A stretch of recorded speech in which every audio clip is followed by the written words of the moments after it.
কি হে বিনোদ, তোমার তো দেখি কোনো খোঁজ খবর নেই গো। বলি হারিয়ে টারিয়ে গিয়েছিলে নাকি? কোথায় আর হারাবো দাদা, কোথাও গিয়ে কি আর শান্তি আছে? কেন কেন, তোর শান্তি আবার কে কেড়ে নিল? হ্যাঁ, কি আর বলবো দাদা, করি তো মাছের ব্যবসা, কিন্তু বউ তো আমাকে মনে করে আমি যেন কোনো কোটিপতি ব্যবসায়ী। ওরে, বউয়েরা এমনই হয়। তা এসব কথা তুই আমাকে কেন শোনাচ্ছিস ভাই? দাদা, ওই হয়েছে কি, আমি আপনাকে দেওয়ার জন্য যে টাকাগুলো রেখেছিলাম, বউ সেগুলো নিয়ে গহনা কিনে ফেলেছে। এখন কি করে আপনার টাকাটা দিই বলুন তো? তা কেন হবে? আমার টাকা দিয়ে কেন তোমার বউ গহনা কিনবে? দাদা, টাকার উপর তো আর লেখা থাকে না যে এটা কার টাকা। বউ ঘরে পেয়েছে তাই কিনে ফেলেছে। তাই বলে আমার টাকা দিয়ে গহনা? এ আমি মানতে পারবো না। আমি আজকের মধ্যেই আমার টাকাটা চাই, যে করি হোক। তা না হলে তোমার সাথে সব ব্যবসা বন্ধ। এ কথা বলবেন না দাদা, আপনি এ কথা বললে যে আমাকে বউটাকে নিয়ে রাস্তায় নামতে হবে। অত কিছু বুঝি নে, আমি এক কথার মানুষ। যা বললাম তাই করোগে গিয়ে।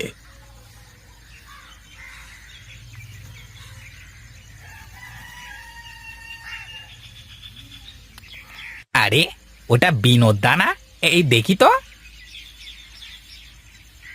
আরে তাই তো, এটা তো আমাদের বিনোদ দা। ও বিনোদ দা, আরে ও বিনোদ দা। কি রে জগাই, তুই? হ্যাঁ গো হ্যাঁ, আমি। তা তুমি এই ভর দুপুরে এখানে বসে কি করো? হ্যাঁ, তা ঘুম পেলে বাড়িতে গিয়েও তো ঘুমাতে পারো নাকি? বাড়িতে গেলে কি আর আরামে ঘুমাতে পারবো রে? তার চেয়ে এখানেই ভালো আছি। তা তুই যাচ্ছিস কোথায় শুনি? আমার আর কি কাজ, যাই এদিকে একটু কোথাও ঘুরে আসি। আরে যাবি যাবি, একটু বস দেখি। দুই ভাই মিলে একটু গল্প করি। ঘুম তো ভেঙেই গেল।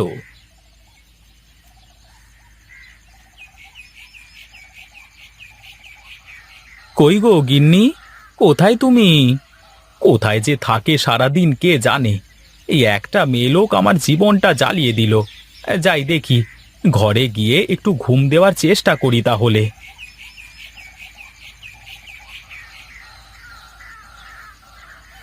বাহ বাহ বাহ বাহ বাহ বাহ!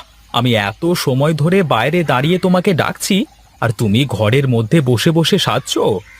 কি আর করব, দেখলাম তুমি ডেকে ডেকে যখন না পাবা তখন তো ঘরেই আসবা, তাই চুপচাপ আমার কাজ করছিলাম। দেখো তো আমাকে কেমন লাগছে। খুব সুন্দর, খুব সুন্দর লাগছে গিন্নি তোমাকে। কিন্তু আমাকে বলো তো, এত সাজুগুজু করে তুমি এখন কোথায় যাবে? ওমা, কোথাও গেলেই যে সাজতে হয়, না গেলে যে সাজতে নেই, এ কথা তোমাকে কে বলেছে শুনি?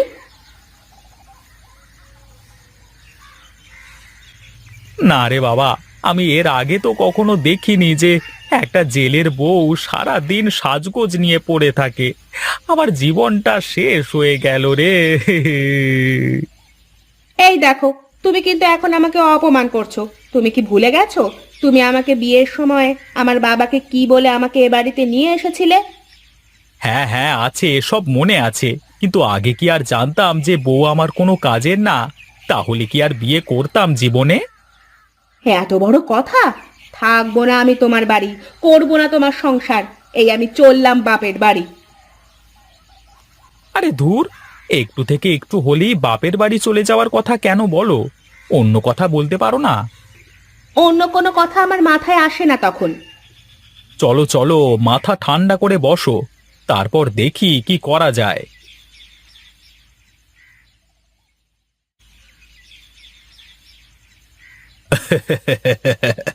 দেখ দেখ রামু, দেখ চিংড়িগুলো কেমন তাড়াতাড়ি বড় হচ্ছে। তাই তো দেখছি বাবু, কিন্তু আমার কি মনে হয় জানেন? তোর আবার কি মনে হয়? এবারে ঘেরের চিংড়িগুলো বোধহয় আপনার কপালে নেই কো। কেন কেন, এ কথা বলছিস কেন? কেন আবার? বর্ষাকাল চলে এসে, তারপর আবার ঘেরের পানি বেরিয়ে যাচ্ছে। যদি ভারী বৃষ্টি হয় তাহলে তো ঘর ভেঙে সব চিংড়ি সারা মাঠে ছড়িয়ে পড়বে। তা তো কথা মন্দ বলিসনি রামু। তাহলে কি করা যায় বলতো দেখি। আমার তো তেমন কোনো বুদ্ধি নেই কো, তবে আপনি বললে আমি ভেবে দেখে আপনাকে কইব। বেশ বেশ বলিস তাহলে। নে এখন চল, আমার আর দাঁড়াতে ভালো লাগছে না।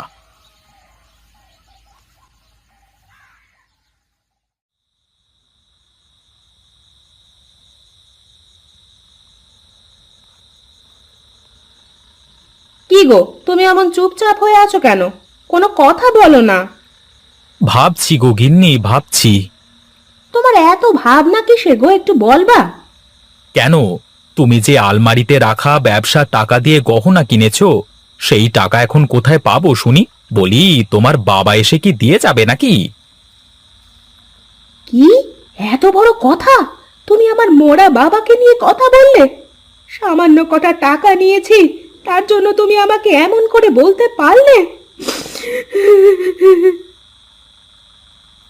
আহা, কেঁদো না তো। এখন আমাকে একটা বুদ্ধি দাও দেখি। কাল তো হারান্দাকে তার মাছের সব টাকা ফেরত দিতে হবে। এখন আমার কাছে কোনো টাকা পয়সা কিছুই নেই। আমার না মাথায় একটা বুদ্ধি আছে। কি বুদ্ধি? বলো তো দেখি, আগে শুনি।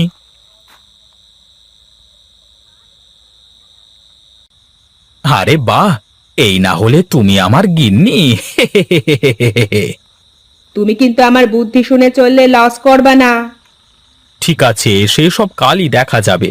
তুমি তাহলে এক্ষুনি ঘুমাও, আমি গিয়ে আমার কাজ সেরে আসি।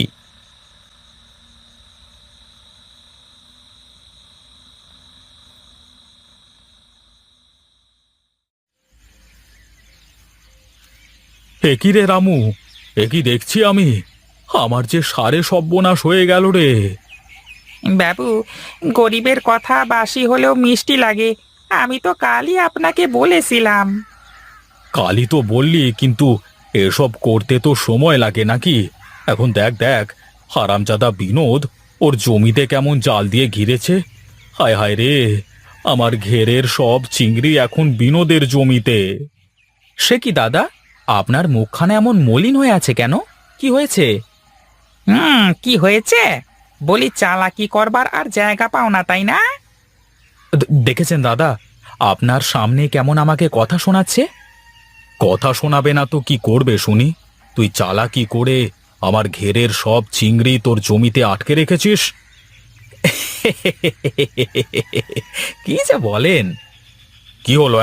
আমি হাসির কি বললাম যে তুই আমার কথা শুনে হাসতে শুরু করলি? আমাকে কি তোর জোকার মনে হয় নাকি? না দাদা, তা কেন হবে?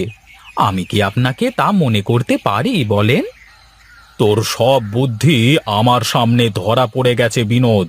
তুই আজকের ভেতরে আমার সব টাকা দিবি, তা না হলে কাল সকালে আমি তোর বাড়িতে গিয়ে তোকে ঘাড় ধরে বাড়ি থেকে তাড়িয়ে দেব, এই বলে দিলাম।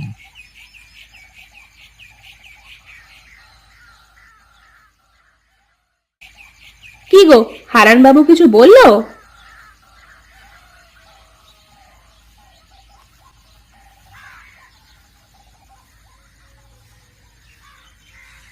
ওগো, কি হলো? বলো না কেন কিছু। কি আর বলবো, হারানবাবু বলল আজকের ভেতরে মাছের সব টাকা না দিতে পারলে কাল সকালে লোকজন নিয়ে আসবে, তারপর আমাদের বাড়ি থেকে ঘাড় ধাক্কা দিয়ে বের করে দেবে। আমার মাথায় আর একটা বুদ্ধি আছে, তুমি যদি শোনো তাহলে বলতে পারি। তোমার কথা শুনেই তো আজ আমার এমন দশা, এখন আবার নতুন করে বুদ্ধি দিতে চাচ্ছ?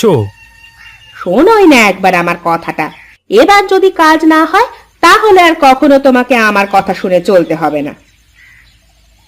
ঠিক আছে, এবার তাহলে আমি গিয়ে দেখি কোনো কাজ হয় নাকি।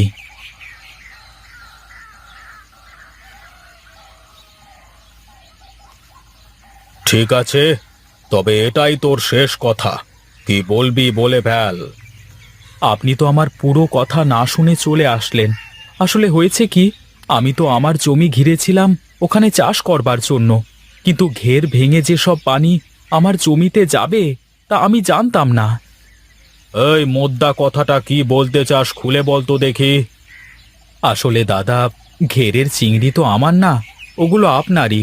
তাই যদি আপনি বলতেন, আমি আমার জমি থেকে সব চিংড়ি ধরে বিক্রি করে আপনাকে দিয়ে দিতাম। সত্যি বলছিস তুই? আমার তো বিশ্বাসই হচ্ছে না। দাদা, আমি গরিব হতে পারি, কিন্তু লোভী না।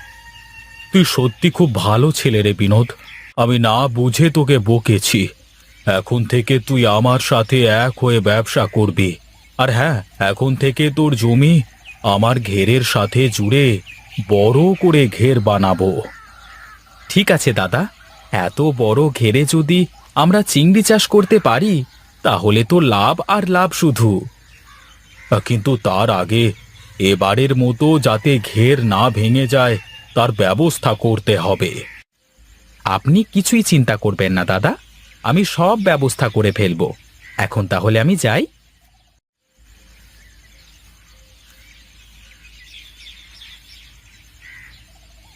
যাক, শেষমেশ বইয়ের কথায় রক্ষে পেলাম। এখন থেকে বইয়ের কথা শুনেই সব কাজ করব।